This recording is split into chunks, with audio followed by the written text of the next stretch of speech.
Imagine being 9 years old, lined up with your terrified siblings, as your stepdad rages with a metal spatula in hand ready to beat you all over a missing cake. I took the blame to protect my little brother, enduring a whipping that left me limp on the floor, but my mom? She watched the whole thing and confessed only after years later. I served them a dish of cold, hard justice they'd never forget. This is betrayal at its rawest and the payback. Pure karma, what's up?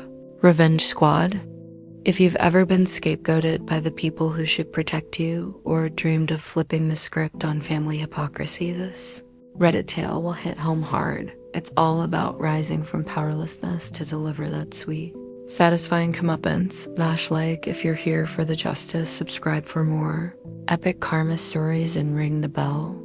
Let's dive into this nightmare turned triumph. Growing up in a house where every penny counted, treats were like buried. Treasure rare, precious, and strictly off limits until shared. We were poor, my mom's stepdad, and us 5 kids scraping by. I was the eldest at 9, already feeling the weight of looking out for my siblings.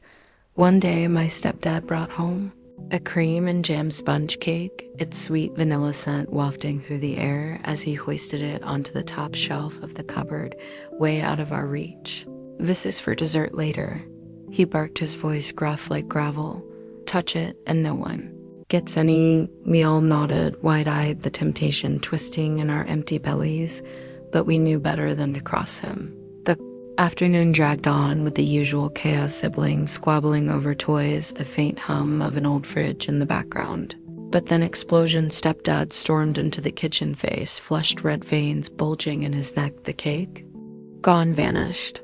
All that remained was the crinkled packaging on the counter, dusted with a few lonely crumbs. His eyes narrowed, sweeping over us like a storm cloud. "Who did it?" He growled, voice low, at first building like thunder. He lined us up against the wall, our small bodies, rigid hearts pounding in our chests. My youngest brother, barely 4, clung to my leg, his tiny fingers digging in. The questioning started civil, but spiraled. Quick yelling echoed off the tiled walls, accusations flying like shards of glass. None of us had touched it. We swore through sniffles and tears, faces hot and streaked, but he didn't believe us. "One of you is lying," he snarled, grabbing a metal spatula from the drawer, the kind with sharp edges that glinted under the fluorescent light. "I'll beat it out of you if I have to, starting from the youngest." All the while, my mom perched on a stool across from us, arms crossed, face blank like a mask. Her eyes flicked between us, but she said nothing, just watched as the air thickened with fear. The metallic tang of dread filled my mouth. I could hear my siblings' shaky breaths, feel the cold wall pressing into my back. Why isn't she stopping this? I thought, a knot tightening in my gut. Escalation hit like a whip crack. Stepdad lunged for my little brother's spatula, raised high. The boy's eyes went wide, a whimper escaping his lips. Something snapped inside me. Protect them no matter what. I shoved my brother behind me, screaming. It was me. I ate it.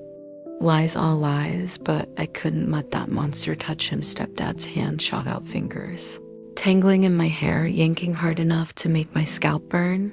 He shoved me forward, pulled down my pants in front of everyone, the humiliation stinging worse than any hitman. The blows came full force, the metal slapping against my skin with sickening thwacks, each one sending fire through my legs and back. I screamed until my voice broke, silent sobs racking my body, tears blurring the horrified faces of my siblings as they backed away, hands over mouths. Time stretched endless. The kitchen spun, the smell of sweat and fear choking the air. Finally, he stopped breathing, heavy spatula dangling limp. I collapsed to the floor, limbs numb, gasping for breath, like I'd been drowned. A heavy silence blanketed the room, broken only by my ragged inhales. Then Mom's voice, casual, almost bored. "I ate the cake, it was me." The words hung there, simple as confessing to taking the last cookie. My siblings erupted, wailing, "We told you. We didn't do it." I lifted my head, bruises already blooming purple on my thighs, staring at her through swollen eyes. "Why didn't you say earlier?" No answer, just a shrug like it was nothing. "Stepdad?" Not a flicker of shock, no sorry, no regret. He just turned footsteps, thudding away, leaving me there on the cold linoleum. Frustration festered like an open wound in the days that followed. The house went back to normal dinners, silent bruises, hidden under clothes, the incident buried like it never happened. But it haunted me. The betrayal from Mom watching her own kid take the fall without a word. Stepdad's arrogance, wielding power like a weapon without consequence. I'd catch Mom's eye sometimes, hoping for some sign of guilt, a soft word, a hug, but nothing. Instead, she'd snap at me for moping as if I was the problem. Powerlessness clawed at me. I was just a kid trapped in their web of hypocrisy, years ticked by the memory, scorching deeper, a scar that throbbed during quiet nights. False hope crept in during my teens. Mom started acting nicer, baking occasional treats, saying things like, "We're family, we move on."